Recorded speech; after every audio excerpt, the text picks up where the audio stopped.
You two are so negative. Do you even like magic anymore? Yeah, I said I'm good, so I'm good. Well, you don't seem good. Anyway, it's Monday. Give us a new episode. If you'll let me, yeah. You seem kind of mad. Are you mad? No, I'm not. Are you insane right now? If anything, you're mad. How about you record a whole episode only about things you like? Okay, well then why don't you just tell me how to be?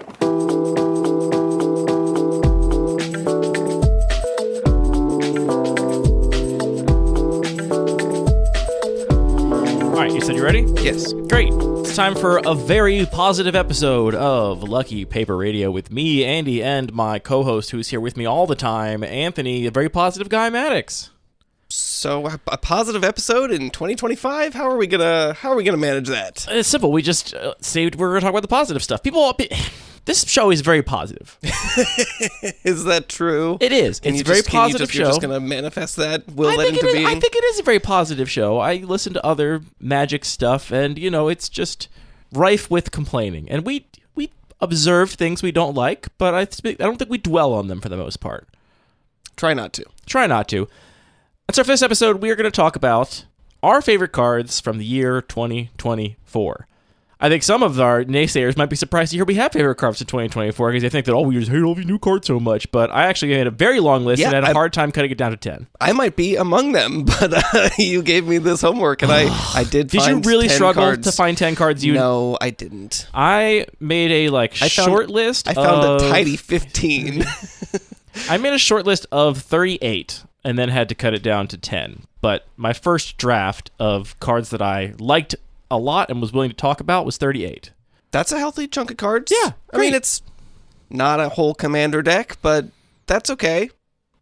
It could be a commander deck if you were playing lots of basic lands. No, I was thinking the rats or the Elocutors. What are the ones? The Azor's Elocutors? No, the ones. It's not actually that. It's the ones you can play multiples of the mill card. Yeah, is that not what? Oh no, those are. I'm thinking of the alternate win condition with filibuster counters. It's not actually Elocutors. It's persistent petitioners. Persistent petitioners. Yeah. Yeah. Anyway, you could have that with 38 other cards. That could be fine. I did. I will say.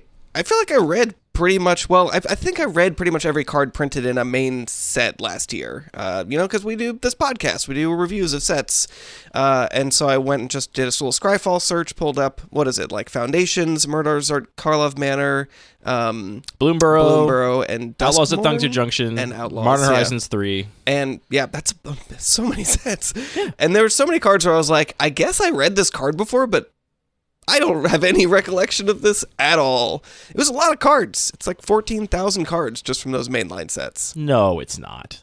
1,400. 1,400. Okay, thank you. That makes a lot more sense. Off by one order of magnitude errors. The most common mistake in computer programming. I got my list down to 10. I think we should just go. Is your list ordered? I ordered my list. No, and I got 12 here, assuming you're going to steal some of mine, so... Man, you just can't. You cannot stick to a prompt. It's impossible. You come up with your 10 favorite cards. I got 12 and whatever. I don't know. They're fine. That wouldn't be fun if... All right, well, let's start with 2, because I want to do the countdown. Start with 2. Okay, you start with 2. You want me to order... I'm going to call them your honorable mentions, and then I don't care if you order the rest of them. If you don't want to do it, because you're going to be a little baby that can't do things. Okay, you know what? Okay, I'm just going to get rid of this card, because I know everybody already talks about those cards. And that sounds like it's my number 1, and I am going to talk about it. Okay, great. And I don't know, that one's kind of just cool, so let's leave that guy right there. While you're doing that, I do have a couple honorable mentions, which I'm not cheating here. These are cards I think are very cool, I want to acknowledge, but are just not worth talking about because they're so simple. The cards Fell, No More Lies, Refute, and Joust through. Okay, perfect. I'll just cut Fell from my list here. There we go. I'm down to 10. All of those, we're going to have all these cards on our cards mentioned page, which you can find linked in the show notes if you want to see the rules text for these. We'll probably read the rules text of the other top 10 cards for each of us.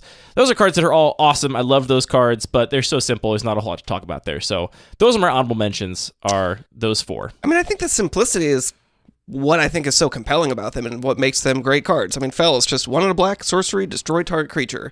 This is like the bread and butter removal spell that I'm excited to include in a lot of cubes and, put those complexity points into something that I think is a much more compelling card. But you want to talk for 6 minutes about it, though? No, that's it. Because my top 10 cards are mostly quite simple, too. But I think there's a difference between simplicity and, lack of depth. I don't think every card has to be deep. I think it's bad for every card to be deep and like nuanced. Those cards are very shallow. They are what they are. I love them. It's not a criticism, just to say that I don't think it's worth highlighting for 3 to 6 minutes. All right, but I'm going to have some more simple cards up in here, so Start with your right, number 10. Let's start with number 10. Which you intentionally put at 10th place. And this one is actually going to feel totally weird and not make sense for my taste in Cube, but when I was looking through all these cards, I was like, I keep seeing this card in cubes and being like, I want to play this card, which is Blacksmith's Talent. This is a class card. It is just a single red mana. When it enters the battlefield, you create a colorless equipment. It's like a short sword. And then the second level, so you can pay 3 mana. At the beginning of combat on your turn, attach target equipment you control to a creature you control. This is in so many ways not my kind of card, but it stood out with me literally just because so many of our friends have been putting it in their cubes, and I keep seeing these little collections of cards that do this kind of free equip, and I keep sort of being curious about trying to draft these decks in my friends' cubes. What do you think about this kind of strategy of like cheating an equipment? I think about it a lot, specifically for 100 Ornithopters. That card has been definitely on my radar for that cube, though I think it's probably not quite what I want there. I don't love the unique token for that cube specifically, which is just naturally very light on tokens. Not that it's a design goal per se, but it's like just a byproduct of the restriction that I'm kind of happy to lean into as much as I can. It's also just not the most premium version of that effect, and I think in general, in that cube specifically, I'm looking to like push that deck to make it viable with other more broken strategies. So I've definitely thought about it. It's I don't know, it doesn't speak to me, but I'm glad it speaks to you. Yeah, I mean, again, it doesn't seem like it's not what I would self-describe as my most interesting card, but if I'm being honest in the exercise, it jumped out of the page to me. Awesome. I have a couple cards on my list that are not in any of my cubes, and they're actually cards I want to find a place for in cubes in the future. My number 10 is actually not in any of my own cubes. It is Shadow of the Second Sun. This is 4 blue for an enchantment aura. Enchant player. At the beginning of enchanted player's post-combat main phase, there is an additional beginning phase after this phase. It's not higher because it's a little clunky, but I think it's very cool to get like a subset of a time walk every turn as a value-generating enchantment. I have not found the place for this card yet, but I think it is really, really cool, and I keep coming across it in Scryfall searches or whatever and thinking, I gotta find a place for that one. Yeah, this is an interesting card. It honestly kind of reminds me of a lot of cards from early Magic design, which makes sense to see in a Modern Horizons set, that they're kind of like exploring space they might not otherwise. But in that kind of like very early Magic design where they're just like, what are the components of the game? Like, what are the things we got? Can we like double them? Can we reorder them? Can we get rid of some of them? And the post-combat main phase is just not something that you get a beginning phase after your post-combat. The beginning phase isn't necessarily a thing that most Magic players really think of. Like, what does that even mean? But it is kind of this like fundamental aspect of the game. I think about it from Clocknapper as the card that kind of revealed to me how powerful the beginning phase is, because it includes drawing a card and untapping your creatures. So you read Clocknapper and you're like, oh, I want to steal your combat step, and it's like, no, actually, you just want to stop them from untapping and draw extra cards. So yeah, I mean, this seems like a very powerful late game engine for decks that want to play a 6 mana enchantment. I think it's very cool because, you know, the sort of level 1 is it draws you an extra card every turn, obviously. Mm-hmm. It also allows you to untap all your lands once a turn, which is cool. Those are kind of the like base rate things.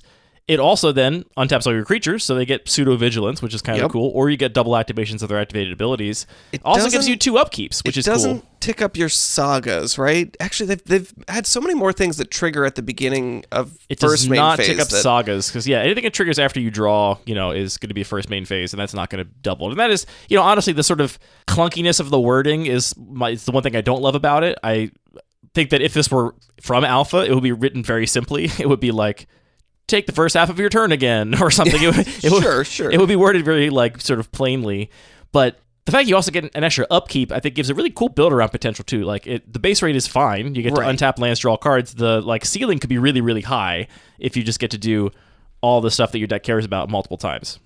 Yeah, I mean, it reminds me, obviously, of Paradox Haze, which just doubles your upkeep, if I'm remembering that right. And that's a card that has a very, very low floor. It just does nothing if you don't have anything that cares about your upkeep. But this having that floor of, it does draw you an extra card every turn, means some of the cool things that card can do are more likely to actually come up in a game. It's also just really cool in a control deck because it untaps all the lands after you cast it, because you're going to cast it in your first main phase, not your post-combat main phase. So then it's going to untap all your lands and draw you a card the turn you play it, right? Which is very powerful, and it also means that you can resolve this and never be tapped out of counter spells on your opponent's turn in a control deck. Just a cool card that I would love to fit in somewhere and haven't found the right home for just yet.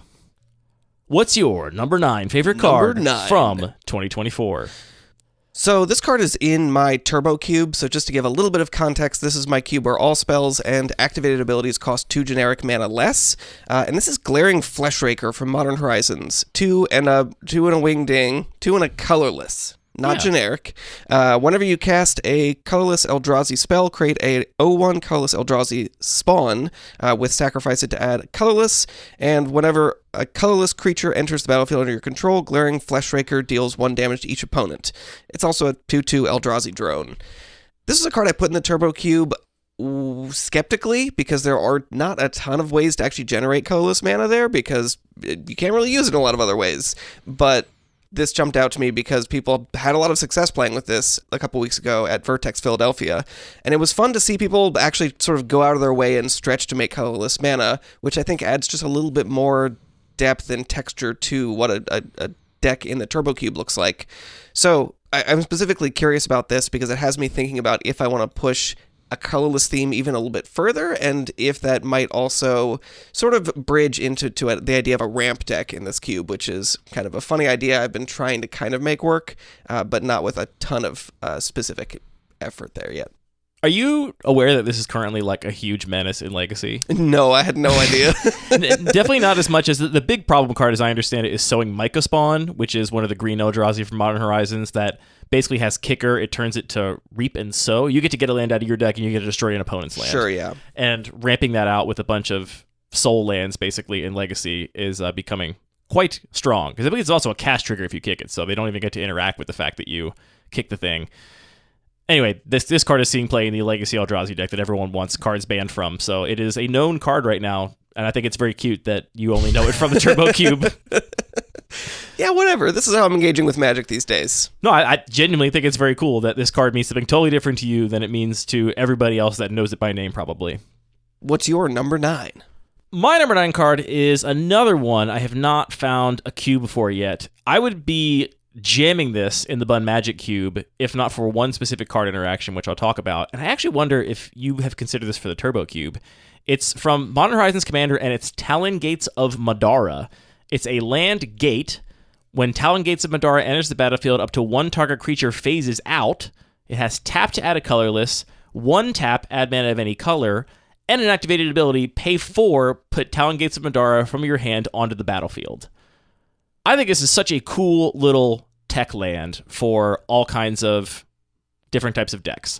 Any deck that has like a Knight of the Reliquary or a White of the Reliquary, it can like tutor a land to play instant speed. It's like a combat trick just buried in your deck somewhere, which is very cool. It also just does that itself. If you have 4 untapped mana, you can just put it into play, phase 1 of your creatures out, phase an attacker out. Very cool. It's also just 4 mana to ramp. You're putting a land into play, obviously, so it's like a rampant growth with this additional ability tacked to it. I think the sort of filtering to make mana of any color is quite bad on its own, but given all the other stuff this land is doing, I think it makes up for the fact that it taps for colorless. You won't be like totally out of luck late game. You'll be able to like filter this for the mana you need. And the reason it's not in my cube is because it's just kind of broken with Uro, because you just put it into play with Uro's trigger and then you phase Uro out and you got Uro's trigger, and also you get to keep Uro. You don't have to sacrifice it. Yeah, that is kind of cool though. I was like, what are you gonna do? Pay 5 mana for a Phyrexian Dreadnought? That's neat. I think it would maybe be cool the first time you did it, but I think it would get old very quickly. And mostly I don't want people to look at this card and think it's just there for Uro, when I would want to put it in the Bun Magic Cube for like a control deck. I think this is awesome for a control deck. You're holding up mana anyway. You can slot this into, fade an attacker or protect your important creature like your Monastery Mentor or whatever. Or you can just 4 mana on your opponent's end step, just ramp by 1 if you haven't had to use your counterspells or anything. I think it's just a very, very cool tech land that is not quite right for any of my cubes right now, but I'm always looking at and trying to find a spot for. Yeah, I had to go double check because they have printed a bunch, like between 6 and 12 of these kinds of lands that have that filterability plus a little extra trinket text. And Which I is did good want in the to, Turbo Cube because it just is a land that taps for land. any color. And I did add a couple of those, so I wasn't sure if this is one that I ended up adding. It is not, but I agree it's interesting.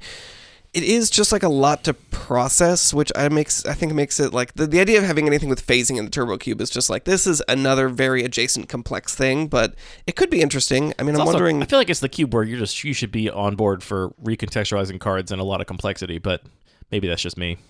Fair. I mean, I would definitely consider it, and I think I just like the quantity of those types of lands is really the question, and I agree this might have some more interesting secondary effects.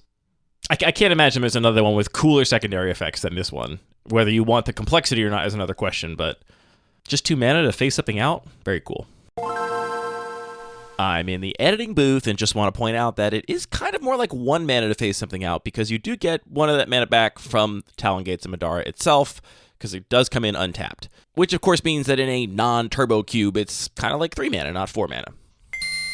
What's your number 8, buddy? All right, next up, I got an easy one. This is low on my list because it's just a little bit of a simpler card, but this has been a great fit for my regular cube. It's Elementalist Adept. This is just 1 and a blue for a 2/1 with Flash and Prowess. You want to talk about how cool this clean little card is for 3 minutes? Have you actually seen this in play in the regular cube? I have, yeah. And you feel like it's played the role you want it to play? Yeah, it's been a solid C-, exactly where I want every card to be in the regular cube. Yeah, I think the minus is doing a lot of work there. I have been less impressed with this than maybe I hoped to be. Really? Okay.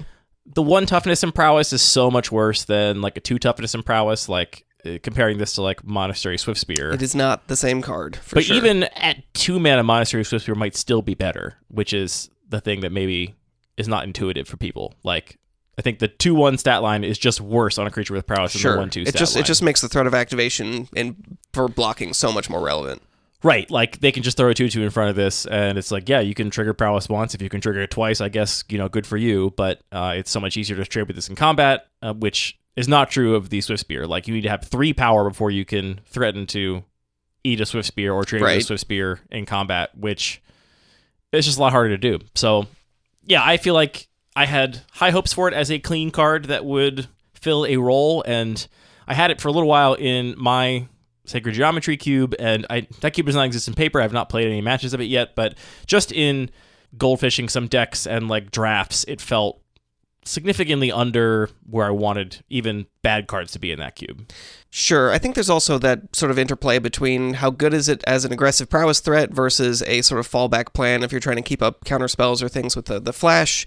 I think those together still make it appealing enough to me, but I can definitely see where you're coming from.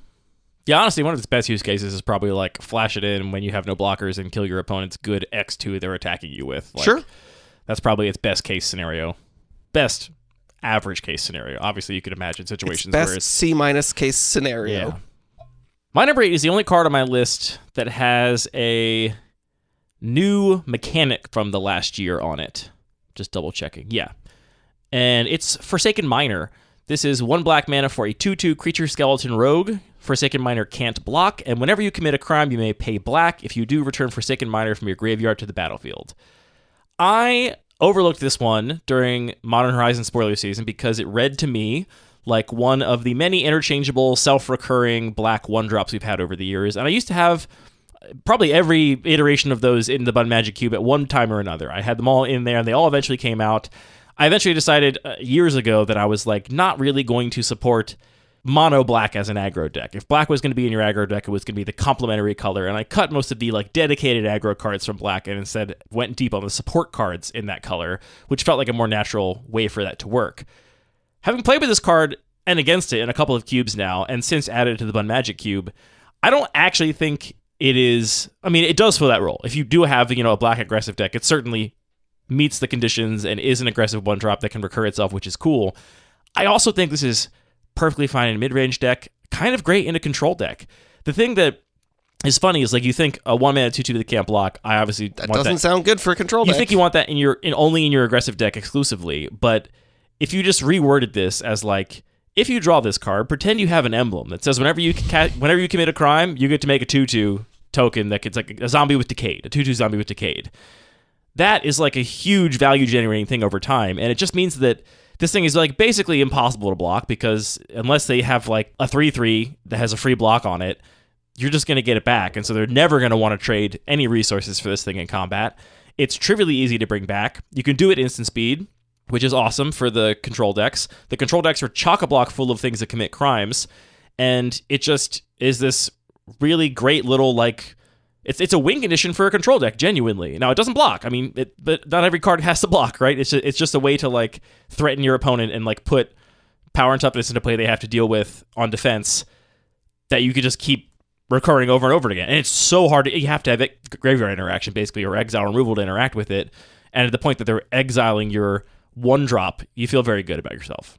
This also, most of the things that care about committing crimes only care about the first time each turn, but that is not the case with this, right? Like, if you just have Goblin Bombardment, can you just, like, burn your opponent out?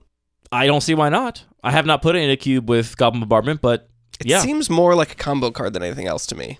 I don't think of it that way, but I also don't play it in any cubes where it would be like a combo card specifically. I think it's a high synergy card. Like, to me, I'm not sure I would call that... On the spectrum. Yeah, it's on the combo spectrum, but it just does so much. It does so much that it is worth inclusion on this list, even though I don't love the committing a crime language. I don't love that you have to read that reminder text. I don't love how unintuitive it is sometimes. People are like, what, I cast a board wipe. Surely that's a crime. I killed 1 million creatures. It's like, that's literally the most righteous thing you could do, according to the flavor of the game. So I don't love that aspect of it, but the play patterns have been so fun, and I think very flexible. It's made my list, despite that aversion to the commit a crime mechanic, at least in its nomenclature. Seems cool. I've not gotten a chance to play with this one yet. It is very cool. You just get to keep putting the pressure on for one little black mana in addition to whatever your cards are otherwise doing. My next card, again going back to the Turbo Cube, is Disruptor Flute. This is just 2 and a mana for an artifact with flash. 2 and a mana? 2. What the heck? What the heck? It's disrupted my brain. Disruptor Flute is 2 mana for an artifact with flash. As it enters the battlefield, choose a card name. Spells with the chosen name cost 3 more to cast, and activated abilities of sources with the chosen name can't be activated unless they're mana abilities. So in the Turbo Cube, this is instant speed, 0 mana interaction for a number of very specific things. Either if you know your opponent has a specific card that they can't pay the additional 3 for, you could stop them, or more likely they've put a spell like Aetherflux Reservoir that has a really relevant activated ability on the stack, and you can basically just counter that spell for 0 mana and prevent them from killing you on turn 0 with their Aetherflux Reservoir. I haven't seen this done a lot, but it's such a sort of unique niche piece of turn 0 interaction for the Turbo Cube specifically that I'm still very excited about it. It's perfect for the Turbo Cube, and my own Degenerate Microcube is not front of mind for me when I'm looking through spoilers, but I did go through and make a batch of edits to it recently, and this card popped out as like, oh, this is just great in that cube, because that 3-mana tax is so often going to mean that you just can't do the thing at all. Right, you're like, oh, I only have 5 lands in my deck, so I will literally never have the 3 extra mana. Yeah, and I'm always looking for additional artifacts or putting effects on artifacts in that cube specifically because of all the artifact synergies, so it was a great fit for there too. Makes a lot of sense. All right, I'm done with the Turbo Cube. No more Turbo Cube talk. Oh, Turbo Cube isn't it breaking into the top 6 for you? 7's good. Okay. My 7th favorite card from 2024 is Warleader's Call. 1 red-white for an enchantment. Creatures you control get +1/+1. Whenever a creature enters the battlefield under your control, Warleader's Call deals 1 damage to each opponent. This is just Glorious Anthem plus Impact Tremors, and I think this is a great little case study in, I think either Glorious Anthem or Impact Tremors in a cube are often a little too narrow to make sense, right? Glorious Anthem is the kind of thing that you often don't want to take a turn off early to play, so you tend to fill your board out, and then you want to play it later to pump your team, and then obviously it does nothing if you have no board presence of any kind. Impact Tremors, it's a terrible top deck. You only want to play it early because you just want to play before all your creatures and then get additional damage off of each of them. Both these cards draw you to like making a bunch of tokens or small creatures, because the more creatures you have, the more you're going to get this effect as opposed to big creatures. But the fact that this ability is stapled to the same card makes it so much more reasonable in the average deck, and also really opens up the possible sequencing options for it, right? Because both these modes are good at different points in the game, I think you are, depending on your hand or your deck, reasonably happy to cast this early or middle or late game and still get enough value out of it. It's just a great way, I think, to bring these effects kind of into the modern era of Magic card design and power level, which sometimes we're critical of cards doing too much and, just having no downsides or whatever. This is an example where I think this is taking cute cards that were kind of a little too narrow to really make sense in more cutthroat modern Magic and making them viable by stapling them together in a way that is not at all egregious or overpowered. This card is not broken in any way. It just does a little more on both sides, and I think is really elegant and clean. Interesting. So is this in the Bun Magic cube right now? It's in Bun Magic, it's in 100 Ornithopters, it's in Sacred Geometry. It is in 3 of my cubes at the moment. Okay, I thought you were kind of skeptical about this card when we first talked about it. I was, and I just didn't know how good it would be in the Bun Magic cube, and to be honest, I'm still not sure how great it is, but it's in there because I just like the role it's playing. Makes sense. And I think that's a perfect segue to talk about, I did cheat a little bit here on this one, Goblin Surprise. This is almost exactly the same card. It's 2 and a red for an instant. Choose 1 creatures you control, get +2/+0 until end of turn, or create 2 1/1 red goblin creature tokens. You're just saying you cheated because there was almost a functional identical because it's card? very similar. It's almost not really a new card, but I think I agree with you, a point that you made on a previous episode, that just the flavor of this card is so much better than you see a pair of goblins, and I have just legitimately seen this in a bunch of cubes in our local play group and elsewhere, and it's a very simple filler card that I just, because it does 2 very diverse things and helps you depending on whether you are needing to develop your board for your go wide strategy more or ready to pay off and cash in all your little tokens, it is just a card that I enjoy playing with. That one's in Sacred Geometry too. I think it's makes a lot of sense. It fits in the same kind of deck you want Warleaders call in. They're a nice little complement to each other. I definitely did not love the Adventures of the Forgotten Realms, verb style card names, like you see a pair of goblins. Casting it just feels bad, I sort of liked them at first when it was, in the context of the set and we were seeing them for the first time, but as like one-ofs pop up in a cube here then, they do feel very clunky, and it's like, what are you doing exactly? I see the goblins. Do you have the goblins? Do I have the goblins? Yeah, I think it's a great example of one of those things that just makes a lot of sense when it is in multiples in a set, and in isolation it just feels kind of off. For sure. My 6th favorite card from 2024 is also from Modern Horizons. Modern Horizons making a lot of appearances in my top 10 here. It's Brainsurge. 2 and a blue for an instant. Draw 4 cards, then put 2 cards from your hand on top of your library in any order. Just brainstorm, but more, which I think is very cool. It's a card that I've considered it for the Bun Magic Cube. I've considered it for the Degenerate Micro Cube, given how important it is in that cube to tuck things back in your deck sometimes, if it's a Tinker target or something like that. And drawing 4 cards is going to draw most of your deck most of the time in that cube. So I've even considered it there, which might seem kind of crazy to people. The card just, it's perfect, I think. I love this kind of effect. It is, I think, appropriately costed for a lot of different environments.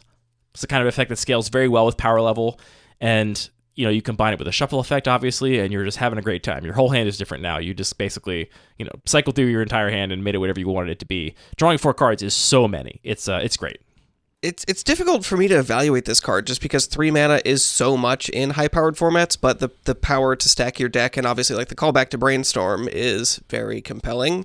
It's also very unique. Like there are very few cards that let you put a card from your hand back on top of your library, which are relevant for all those interactions and many, many more that you just mentioned. There are a couple more than maybe you think, but there's a very steep drop-off in their rate. Like, okay, well, I whatever conch is not really... Sure, mm-hmm. Conchhorn or what's the other one? Dreamcache? Dreamcache is the other one. It's just a 3-mana brainstorm. They're so much worse in terms of their rate that it's hard to really fit them in anywhere. There's also some weird old white enchantments that are like, put a card from your hand back on top of your library to give something protection from a color or some weird stuff like that. That's the kind of stuff I loved playing in my Commander decks back when we played more Commander. So yeah, honestly, the only thing I don't love about this card is I think the name and art is kind of uninspired. Sure. The 12th time we see callback to old card that's like a little bit tweaked. It's like, okay, we get it. And also just, vaguely glowing blue energy with nothing else to recommend it. I don't know. I think if this had really beautiful art and maybe a slightly more poetic name, it would probably be one of my number 1 favorite card from last year. That is what's keeping it at number 6 and not higher. I mean, it's got an eye. I guess that's indicative of blue magic. There's kind of some neurons at the bottom, although they're not. Look, super let's resolved. Just be honest. Mm-hmm. This just looks like you asked a large language model to give you a image of blue magical energy. It does. We're not saying it is what it is, but that's not what it is. But it is kind of what it looks like because it is that generic. That's fair. I'll do a little more Turbo Cube and just say, should I put this in the Turbo Cube? Is it worth paying mana for this effect? I think definitely. Okay. We're going to circle back you to have that You have a lot of shuffles in that cube, and that's a really good point. You also don't want your third or fourth land very often, so you're going to have dead cards put back, so it's much closer to drawing 3 or 4 cards than it is to drawing 2, because you're taking dead material that you have nothing to do with and putting it back in your deck. I would for sure play this in the Turbo Cube. All right, cool. And it would be a C+. It wouldn't be incredible, but it would be, it's a worthwhile card to pay 1 blue mana for.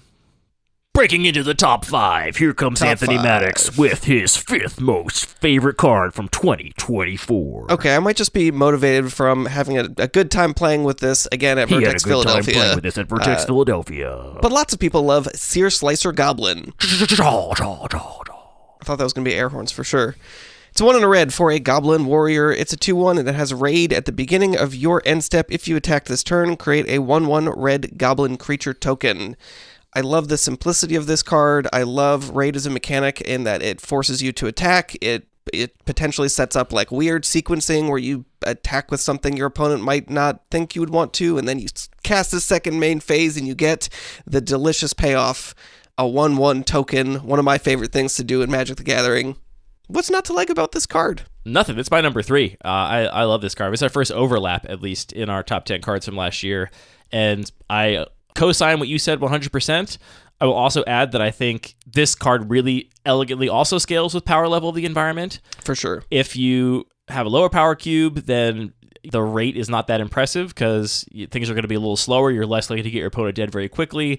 Also, I think cards like this, if you have a lower power cube, something that's a little above the power level, rate is maybe more likely to catch a removal spell, whereas can you afford to spend a removal spell on this in the Bud Magic Cube or something? Maybe not. It's also nice that it does die to a stiff wind. It reminds me so much of Young Pyromancer, which I think is another great example of a card that scales well with power level. It's like if you get to do this a lot, you make a bunch of tokens, you can really go off, but it has a ceiling on how good it can be because it dies to half of a lava dart. So, yeah, which I don't think is a downside as far as the overall experience. That's an upside from the design. If this was a 2/2, I think it would be kind of egregious. Like you probably couldn't put it in. Is this in the regular cube? It's not in the regular cube. Is this in any of your cubes? No. Okay, so this is a card you like. A number of these have not made it into cubes yet. I thought so far pretty much everything was in the Turbo Cube or the regular cube, except for the first one not the first one, yeah. Yeah. Goblin Surprise, I don't know if I'd put that in any cubes yet. It would be totally fine in the regular cube, but there are similar enough effects there. Exactly. So yeah, I think this is perfect. No notes. I think the art is actually pretty cool too. Nice generic Foundations flavor. Nice and generic, just the way we like it here on Lucky Paper Radio. Well, look, when the non-generic stuff is so often deeply offensive to my sensibilities, then you end up favoring the generic stuff. I see what you're saying there. My 5th favorite card from 2024 is Slick Sequence. Blue and a red for an instant. Slick Sequence deals 2 damage to any target. If you've cast another spell this turn, draw a card. This is everything I always wanted Electrolyze to be without just absolutely dunking on aggro decks the way that Electrolyze used to. I made this cut in the Bud Magic Cube for Electrolyze, and I've never looked back, and I think it's just so fun. It's really awesome because 2 mana for 2 damage instant speed is fairly below rate in high power levels, but oftentimes you're trading 1 for 1 with something that costs 2 mana, and so even though it's below rate, you're still not making out terribly in that exchange. And then if you get to draw a card, it's really, really strong. It's quite above rate. And getting to navigate that space in between and decide how you want to use this card has been really, really fun in the Bud Magic Cube. Like a dumb little interaction I've really enjoyed with this in the Bud Magic Cube is playing this alongside Manamorphose, and you often just get to Manamorphose into Slick Sequence, and you've still only spent 2 mana, but you've cast 2 spells, you've drawn 2 cards, you've done 2 damage to something. You could just play the Turbo Cube if you want to take game actions. Well, I like making you work for it is the thing, you know? It's like how we mentioned, on our last episode that you're going to have something to draw to like make contrast. Like if everyone's doing it, it's not as cool or it's differently cool. I think it's cool to do this in an environment where you're like really working for it. I mean, speaking of our last episode where we talked a lot about Sprezzatura, that's my least favorite part of this card is the name being Slick Sequence. It's like, that is not cool to be like, look at me, I'm doing a Slick Sequence. It's like, just do the Slick Sequence out of normal cards, and that'll be cool, but it's a little bit just very descriptive in a way that I don't find aesthetically very cool. I would say I agree. I think it's a minor quibble of mine, but the card overall has just been really fun to play with. I would say, at least in the Bud Magic Cube, like 80 to 85% of the time you do draw the extra card, and when that sounds about right, yeah. And when you don't, you've made a very conscious decision to value maybe you could have drawn the card next turn. That is cool. Just being like, take 2. Yeah, when you don't, you often could have done it like the next turn, for example, but you made the decision to instead take whatever advantage you got from casting at this moment in exchange for drawing the card when you could have double spelled next turn or something, which is very cool. It's also great with, late in the game, if you do have a Young Pyromancer to go, Young Pyromancer into this, then you're really doing it. It's great. Very happy with Slick Sequence in the Bud Magic Cube, and yeah, it's great because it's not the most powerful option I could be playing. I think it's probably on if you were to tally up win percentage, probably worse than Electrolyze, but so much more fun to play with, in my personal opinion. I mean, it really sounds like your card of 2024 was Young Pyromancer. I mean, if it was printed last year, it would be. I love that card. I'm sure it was printed at least 3 times last year. That's not the point of this exercise. I do. Crack it into the number 4. All right, number 4 here. I got number 4. Mandibular Kite. This is 1 white mana for an equipment. It's got living weapon, so you attach a 0/0 to it, or vice versa.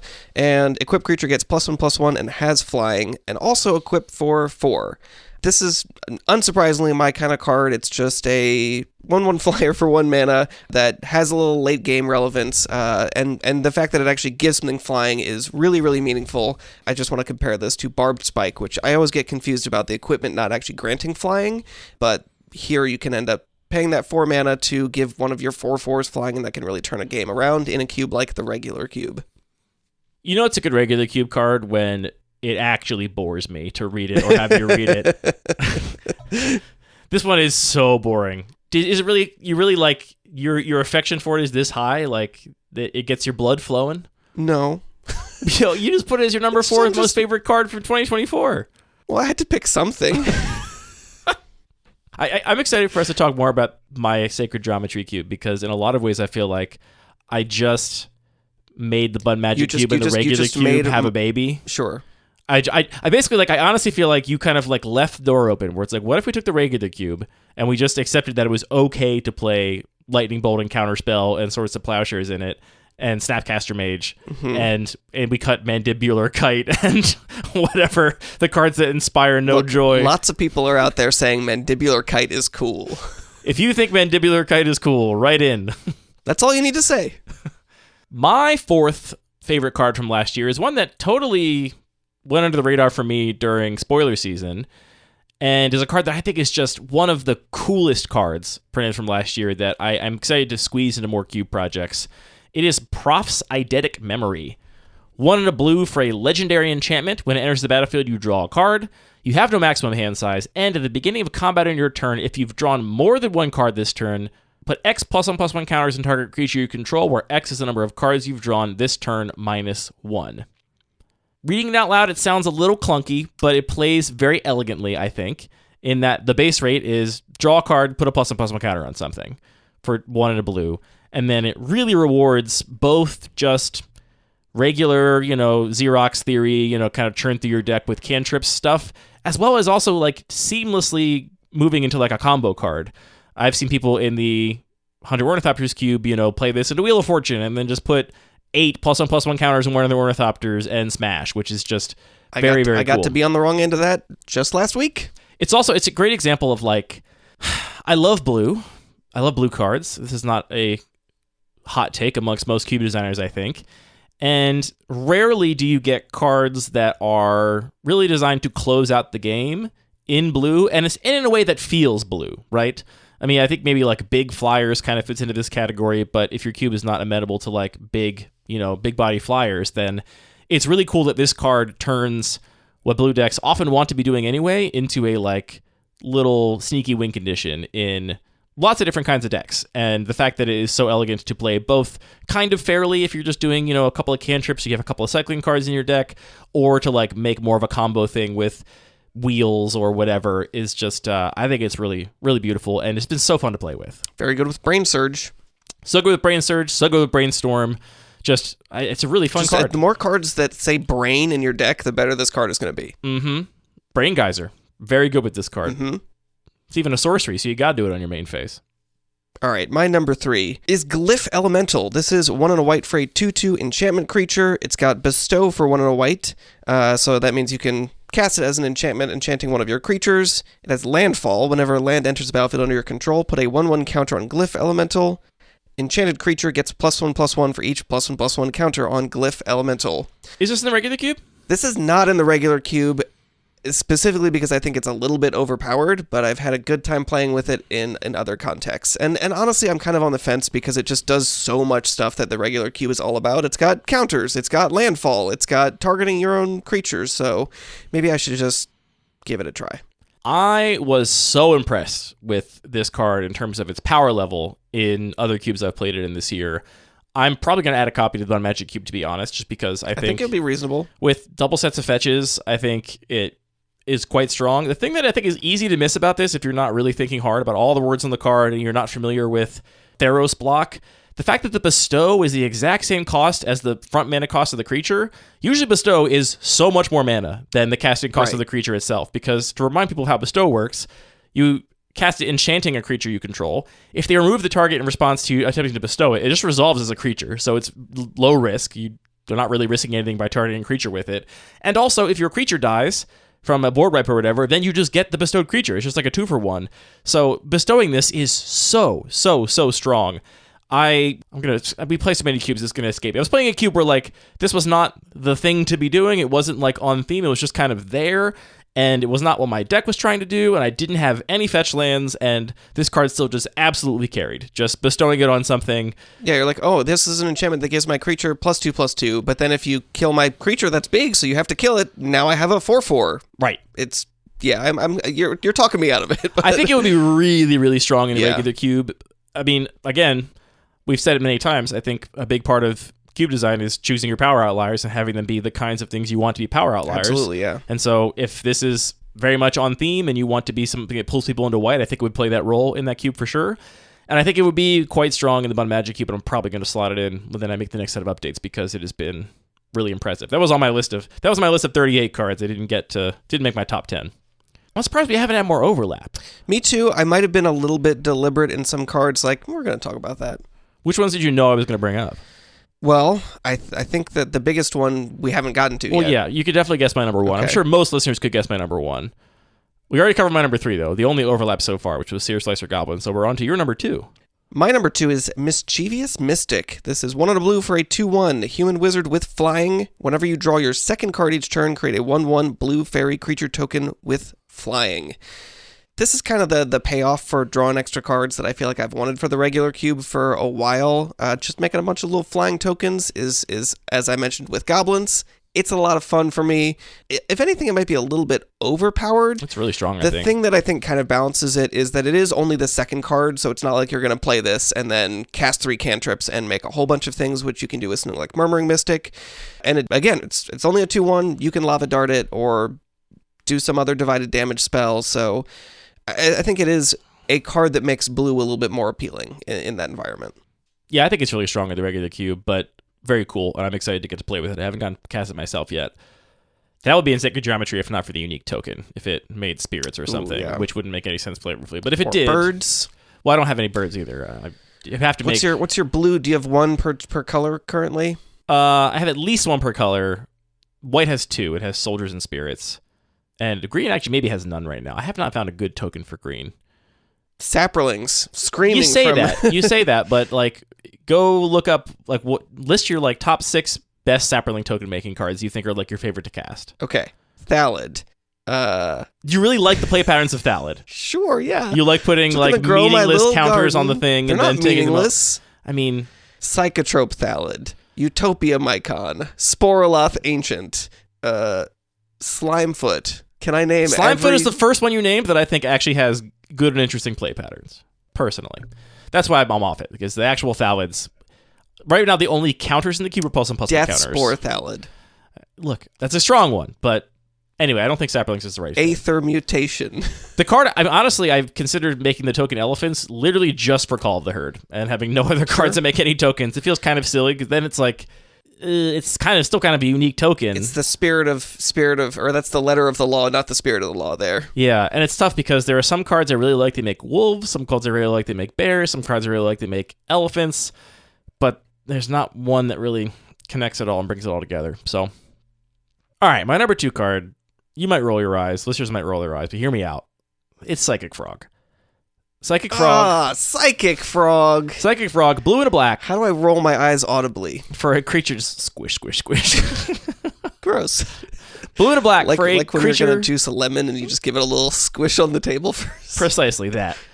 Blue and a black for a creature frog. It's a 1/2. Whenever Psychic Frog deals combat damage to a player or planeswalker, draw a card. Discard a card, put a +1/+1 counter on Psychic Frog, and exile 3 cards from your graveyard. Psychic Frog gains flying until end of turn.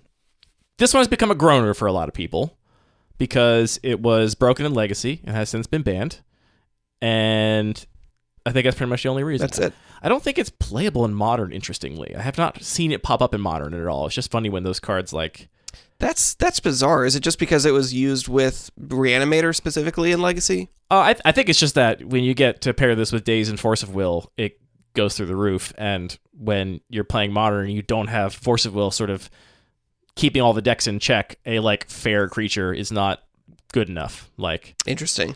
Like here's what I love about this card. It is ultimately at the end of the day so fair. It is just a 2-mana little guy. It's a little like it's a big guy. It can become a big guy, but at a fair cost. Do you not agree that discarding a whole card is a fair cost for a single +1/+1 counter? Yeah, but then you're going to get the cards back. This is why it's a well-balanced, excellent design that is fun and enjoyable to play with. Honestly, I think getting a Shadow Mage Infiltrator for the Modern era in 2 ways. One, power level, but also Shadow Mage Infiltrator has Fear, which is really a clunky old mechanic that I don't enjoy at all. I don't enjoy the color hate stuff, and so I maybe would like make the cube the kind of place where you could play Shadow Mage Infiltrator, if not for the fact that I just don't like that kind of mechanic and think it is kind of toxic. This avoids that and also steps the power level up substantially. It is just so fun to play with a Shadow Mage Infiltrator style card. It is just, I mean, this is a whole theme, the Curiosity deck in your regular cube. It's true. Obviously, this card is way too good for that deck, but that kind of thing of like play a little creature and then protect it and ride it to card advantage and victory is... Ride that. There's actually a pretty strong precedent for riding frogs in Magic, so sure. It's a really fun play pattern, and the only knock I have on this card is that it is basically fully insulated from any and all red removal. I will say that I think there is a game to be played of like a little bluffing game sometimes. Like, you know, if you go to Flame Slash this turn after it comes into play, your opponent's like, well, all I have to do is discard 3 cards and I can save it. And then it's like, okay, then I'll just Source of Plowshares it or whatever. You know, like, then you essentially turn your Flame Slash into a Mind Twist, which can be quite good. So it's not like... We know how we feel about Mind Twist on this podcast. So it's not without its risks, but I think... the generally accepted wisdom for good reason is that like you can't kill this thing with burn spells, and turning your burn spells into mind rots or whatever is also not good enough when those mind rots are also making your one opponent's threat you can't answer much bigger every single time. So the fact that it's so good against red specifically is maybe my least favorite thing about it, but I will say in the Bud Magic Cube, you're not playing mono red. I haven't seen a mono red deck in years in that cube. You're playing multiple colors. You'll have access to other ways to interact with this thing. And also, you can just race it. Like, it is a fair card. And people might get mad at this, but it is just a very, very pushed fair card. I maintain nothing about this card is unfair. You're exchanging things at a fair rate at all instances, and the full package just makes for a very potent, a gold card that is worth going into a second color for, which I love. And it's a 2-drop. I love 2-drops that you can just ride all the way to victory and not have to worry about playing some big 5-drop stupid idiot. Okay, sure. Yeah, I mean, I think I've heard a lot of people groaning about this card because it's a powerhouse. And I think on first read, it doesn't necessarily seem that overwhelming. Like, I don't think people were day one of Modern Horizons previews, like, this card is nuts, but... I definitely underrated it a little bit on power level in preview season, for sure. I was also, I will say, a little blinded by how annoyed I was at the Psychotog, Psychic Frog pun, yeah. Which I think genuinely I have just forgotten about now because Psychic Frog honestly now has... that is the key reference. Psychic Frog has a much bigger presence in the like Minds and Hearts of Magic players than Psychotog does, and so that's just the thing now, for better or worse. And I want to emphasize that this is not at the top of my list because it is powerful. It is at the top of my list because I think the play patterns are sick. If this was 3 mana and a 1/1, I'd be happily playing it in Sacred Geometry and probably have it ranked just as highly. You literally said you love it because it costs 2 mana. Okay, I do. Okay, fine. If it was 2 mana and a 0/1, how about that? It's getting pretty close to a germ. If it was 2 mana and a 0/1, I would still have it ranked just as highly. It wouldn't be as good, but the play patterns would be just as sick. Psychic Living Weapon Frog. That's actually kind of a weird design, too, because it doesn't draw you any cards to discard at least one. Yeah. That's your Ornithopter brain speaking. What are you going to do? What's your number 2 card, Anthony? Number 2. Oh, I'm in number 1. Right. I'm sorry. What is your number 1 favorite card from 2024? I'm putting this here a little bit at the top because I'm predicting what your number 1 is, and I want it to be a little bit of a foil to it. I'm going to say Twisted Landscape and that whole cycle of card lands with cycling for Modern Horizons. So they each tap for colorless mana, or you can sacrifice it to search for one of 3 different... Tap and sacrifice it, importantly. Tap and sacrifice it for one of 3 different basic land types, and then cycling for those 3 colors. I've honestly not put these in any cubes yet, but I just think it's a really clean land cycle that doesn't enter untapped, has flexibility to do stuff. It does enter untapped. That's what I mean. It enters untapped, but only makes colorless mana. So it's like somewhere in between an Evolving Wilds and something better than an Evolving Wilds. It's Ash Barrens, basically. It's much more similar to Ash Barrens. I like that it is a little bit restrictive, and you want a particular subset of these for a 2-color deck, but you have a little bit more flexibility in which ones you're picking up. And then cycling is just a great little gravy that, I think we've talked about this. They actually just added the cycling to put the mana symbols on the card somewhere, but genius. I think that both makes the cards more legible and a little bit more interesting because you can cycle them sometimes. This cycle was also in my top 38 cards from the last year. Not surprised. Really like this cycle, and I think it's cool that it limits you to the certain types of basics you can get, and in exchange, it lets you play both sides of Ash Barrens. You get to play it as an untapped colorless source, and then you also get to cycle it later on for basically a tapped colorless source, which is what Ash Barrens can do one of the 2 of, and then you also get the gravy of cycling on top of this. I played a bunch of these in my deck of the invasion block theme cube at Boston Cube Party last year. Oh, yeah. And was really surprised at how often I cycled them and how often it felt great. And that was in a very greedy 5-color mana base. I was like, if I ever cycle one of these, that would be a miracle. And I think I did 3 or 4 times over the course of the entire set of matches. And every time I was like, this card is so much better that it's not just a land. It was also, I think I was playing a 20-land deck because I was playing a greedy mana base in Invasion Block where all the good cards cost 5 mana. So it was also nice to, when I did get flooded, which was pretty common, to be able to just get rid of it and get new cards. So I think that cycle was very cool. I agree. Yeah, and the only reason I haven't gone and put a bunch of these into cubes is just inertia. It's like regular cube is in a spot where I don't feel like I need to change the entire mana base in order to make it play better. Like, it's kind of working.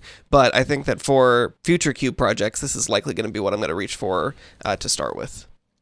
I will say my one quibble with these is the same quibble I have with every 3-color land cycle, which is that you can't tell from the card frame what colors it is. Definitely true. It's essential that it has the mana symbols in there. Adding that cycling ability was huge and makes these acceptable. Without them, I honestly think it would be a non-starter for me to play any of these cards. But such a huge difference between being able to see the bicolor gradient rules text box and accent around the outside versus just the gold one.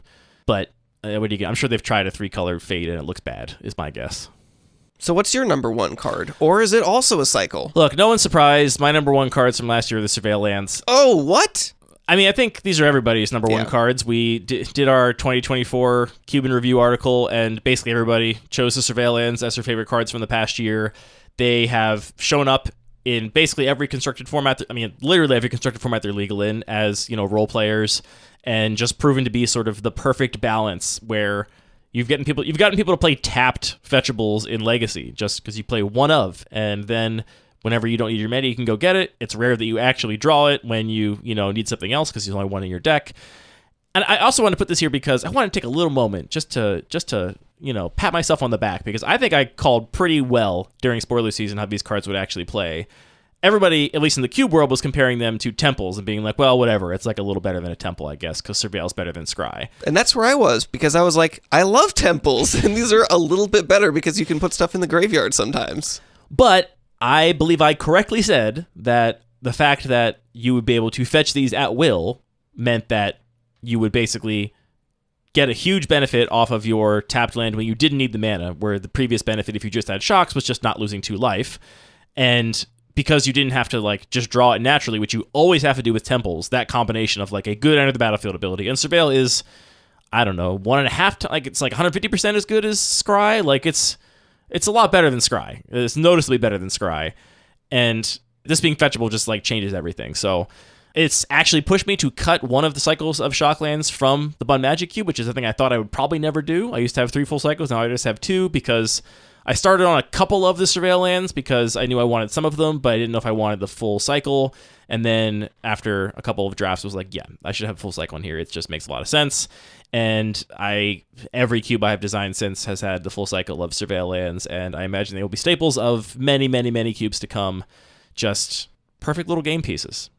I agree. It is funny playing them in cubes that don't have fetch lands or otherwise lower powered cubes rather than temples. People just see them and have such a more positive association with them. They're like, oh yeah, cool. Like I'm happy to take this land. Whereas if they see a temple, which is, I agree, worse, but very slightly worse, they're like, oh, stupid temples.